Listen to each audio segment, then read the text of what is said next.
Price may be defined as the amount of the money paid by a buyer in consideration of the purchase of a product or service. यानी कि pricing की definition कहती है कि price उस amount को कहा जाता है जो एक बायर पे करता है किसी सामान को खरीदने के बदले में.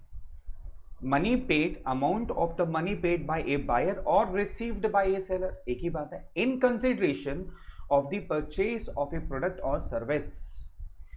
राइट, ये तो समझ आ गया प्राइस क्या होता है.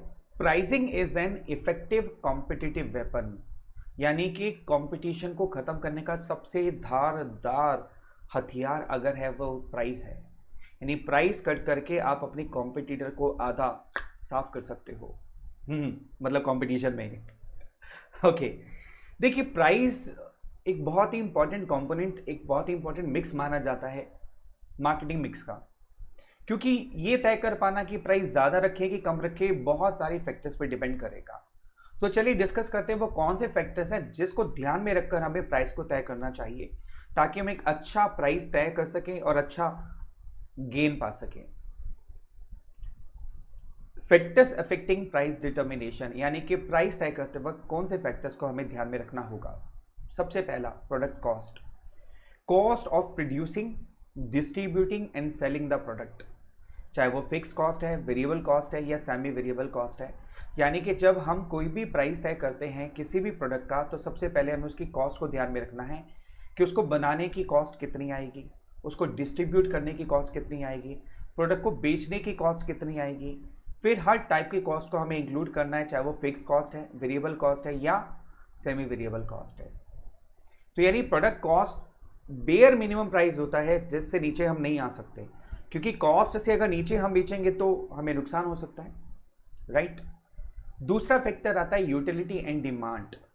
Product cost set the lower limits of the price, the utility demand sets the upper limit of price. यानी प्रोडक्ट की कॉस्ट लोअर लिमिट सेट करती है कि आप उससे नीचे नहीं जा सकते, लेकिन यूटिलिटी और जो डिमांड होती है वो हायर लिमिट तय करती है कि आप अपने प्राइस को इतने ऊपर तक ले जा सकते हो, क्योंकि यूटिलिटी डिमांड जितनी ज़्यादा हाई होगी आप उतना ज़्यादा प्राइस चार्ज कर सकते हो.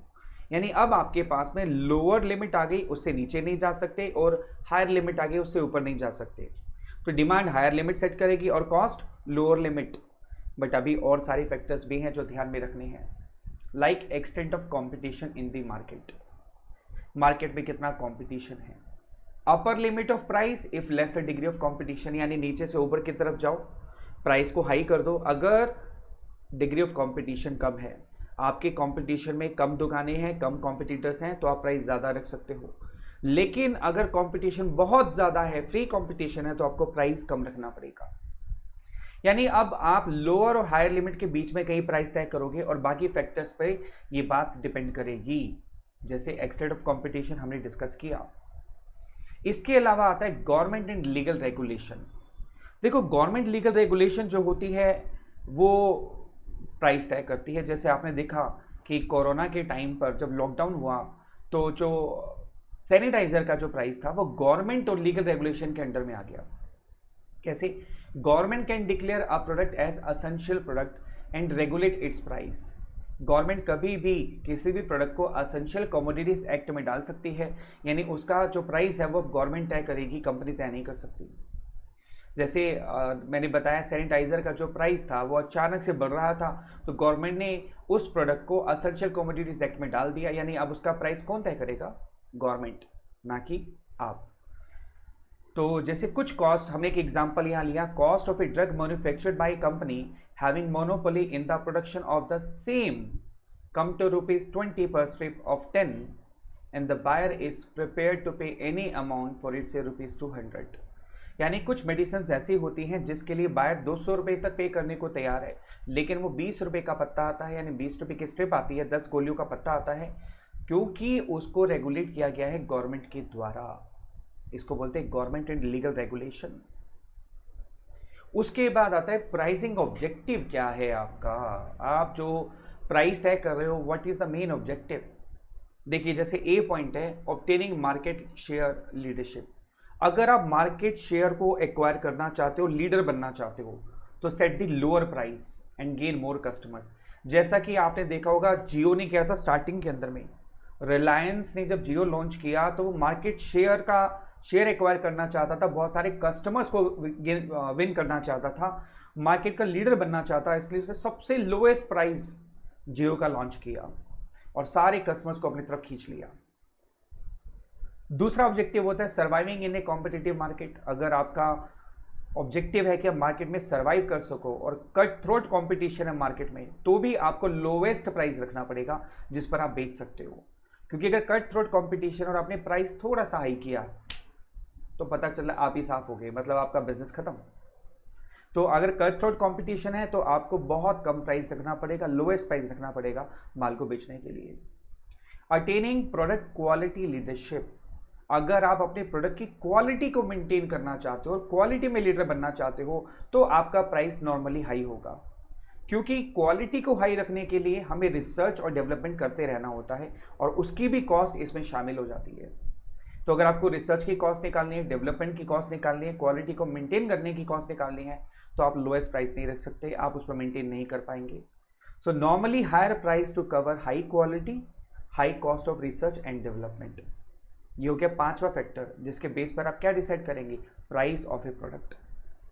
छठा पॉइंट आता है मार्केटिंग मेथड यूज्ड, यानी कि आप अपने सामान को कैसे बेचोगे।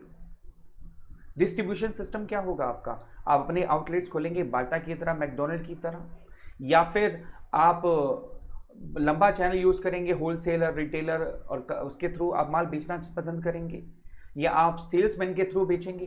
Quality of A salesman employed, quality and amount of advertising, आप एडवर्टाइजिंग कैसे करेंगे, ब्रांड एम्बेसडर बनाएंगे किसी को तो कॉस्ट बढ़ जाएगी। देखो डिस्ट्रीब्यूशन सिस्टम में कॉस्ट इन्वॉल्व होती है। अगर आप क्वालिटी सेल्समैन एम्प्लॉय करोगे उसकी कॉस्ट इन्वॉल्व होगी। अगर आप एडवर्टाइजमेंट बहुत बड़े लेवल पे करना चाहते हो, ब्रांड एम्बेसडर अपॉइंट करना चाहते हो किसी सेलिब्रिटी को, तो भी कॉस्ट बढ़ेगी। सेल्स प्रमोशन के एफर्ट्स लगाओगे उसकी कॉस्ट पे इंक्लूड होगी। आप पैकेजिंग बहुत बढ़िया देना चाहते हो उसकी भी कॉस्ट इंक्लूड हो जाएगी। आप कोई प्रोडक्ट डिफ्रेंसिएशन दिखाना चाहते हो तो भी कॉस्ट इंक्लूड होगी। आप क्रेडिट फैसिलिटी ज़्यादा देना चाहते हो तो भी कॉस्ट इंक्लूड होगी। आप कस्टमर को सुपर्ब सर्विस देना चाहते हो तो भी कॉस्ट इंक्लूड होगी। तो आप मार्केटिंग किस लेवल तक करना चाहते हो, किस तरीके से करना चाहते हो, इस पर भी डिपेंड करेगा कि आपका प्राइस, प्रोडक्ट का प्राइस क्या होना चाहिए, क्योंकि सारी कॉस्ट उसमें शामिल हो जाएगी।